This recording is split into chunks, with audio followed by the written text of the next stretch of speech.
একটি গ্রামে বসবাস করত দুটি বুড়ি। তারা প্রতিদিন ঝগড়া করত। দুই বুড়ি ছিল খুবই হিংসুটে, একজন আরেকজনের নামে পরনিন্দা করত। ওই বুড়ি তোর ওপর ঠাড়া পড়ুক, তোর ওপর ঠাড়া পড়তে পারে না। কি বললি? আমি বুড়ি? আমি কি তো কি তুই কি চুরি? তুই তো বুড়ি। আমি বুড়ি না, আমি চুরি।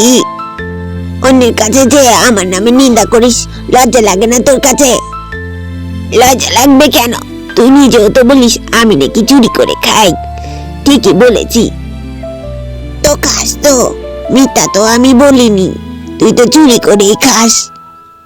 আমি কেলে প্রমাণ দেখা।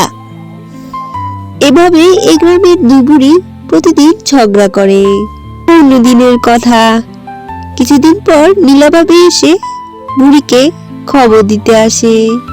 ও বুড়ি, কিছু কি শুনেছ? আমাদের ওই যে নদীর পাশের গাছটা আছে না, ওই গাছটার মধ্যে পরী ভর করেছে।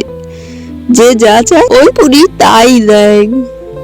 বুড়ি প্রতিবেশীর কাছ থেকে একথা শুনে তাড়াতাড়ি হাঁটা শুরু করে। কি ব্যাপার? আমি শুনেছি তুমি এই গাছের সাথে তুমি নাকি ভর করেছ, আর সবাইকে নাকি উপহার গিফট দিচ্ছ। আমাকে কিছু দাও। উপহার সামগ্রী তো দেবো, কিন্তু আমি তোমার সম্পর্কে সবই জানি। তুমি সবসময় তোমার প্রতিবেশীর সাথে ঝগড়া করো। তোমাকে ঝগড়া না করে 1 মাস কাটাতে হবে, তাহলে আমি তোমাকে উপহার দেব। গ্রামের সবাই তো বললো সবাইকে নাকি উপহার সামগ্রী দিয়ে দিয়েছ, আমাকেও দিয়ে দাও। না, এটা হবে না। কারণ তোমরা সবসময় ঝগড়া করতে, সেটা আমি একদমই পছন্দ করি না। অপরদিকে অন্য বুড়িকেও 1 মাস পর আসতে বলেছে এবং ঝগড়া বন্ধ করে 1 মাস থাকতে বলেছে, তাহলে সে উপহার পাবে। কেটে যায় প্রায় 10 দিন। তারা একজন একজনের সাথে একদমই ঝগড়া করে না। কি ব্যাপার? এ আমার সাথে ঝগড়া কেন করছে না? এ কি জেনে গেল ওই গাছের খবরটা? উপহার পাবে। এভাবে যদি আমরা বসে থাকি তাহলে তো সে উপহার পেয়ে যাবে, ঝগড়া করবে না, আর উপহার ও পাবে।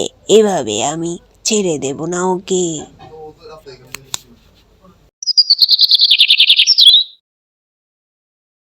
তারা আবারও ঝগড়া করা শুরু করে। ঝগড়া করার পরও তারা আবারও উপহার নিতে গাছটির কাছে যায় এবং গাছটি উপহারের বদলে তাদেরকে শাস্তি দেয়। তো বন্ধুরা, ভিডিওটি ভালো লাগলে অবশ্যই লাইক, কমেন্ট, সাবস্ক্রাইব করবেন। ধন্যবাদ।